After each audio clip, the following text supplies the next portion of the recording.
Last time we met Metro, Brick, Daffodil and Doris. Now it's time to meet the rest of the household. Leroy Mackenzie may conform to almost all of the modern nerd stereotypes, but that's okay. He has no shame. What is there to be ashamed of? He's embraced modern technology whilst retaining an active imagination, all while dealing with an irritating predicament every month. No, not that one. Sure, he's not the best around people, but who needs human contact nowadays, right? Leroy's officially a genius. He was the first sim to realise that, in the absence of a ladder, one could simply climb out of the side of the pool. Leroy's a computer whiz, but all that hacking won't get him past the house's infallible security. A whopping great moat. Leroy's a bookworm. I got nothing. Leroy's a good guy, but is that not something humans define themselves, rather than some trait inherent in the best of us? No. Leroy's a pretty fine catch, except for his social awkwardness. You could make an indie movie about this guy.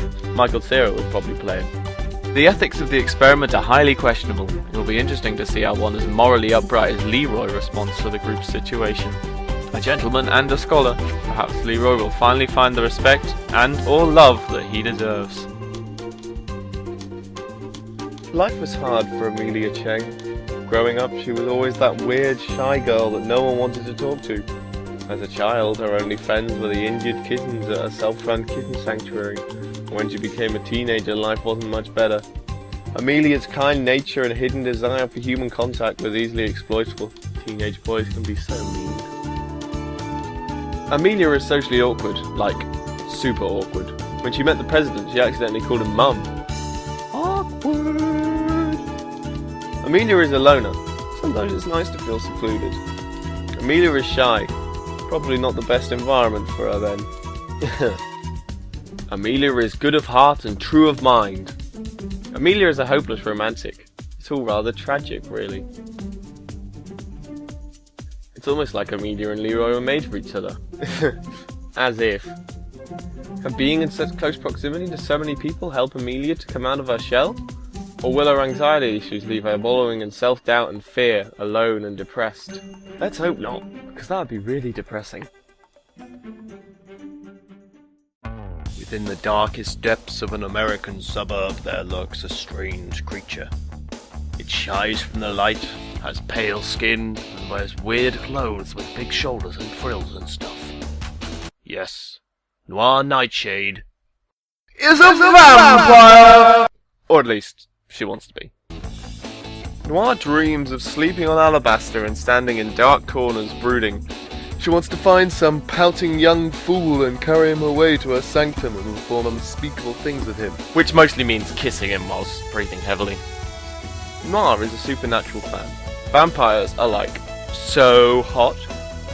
Noir loves brooding. It makes her seem like she has a deep and developed personality. Noir tends to be pretty grumpy. It's not fair! Why couldn't she be an immortal hell beast instead of a boring human?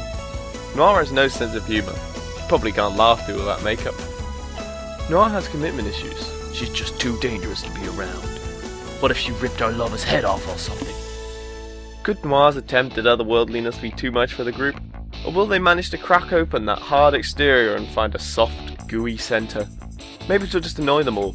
After all, everyone knows vampires don't really exist. Alan Goldstein is a vampire. For real this time. But don't let that put you off.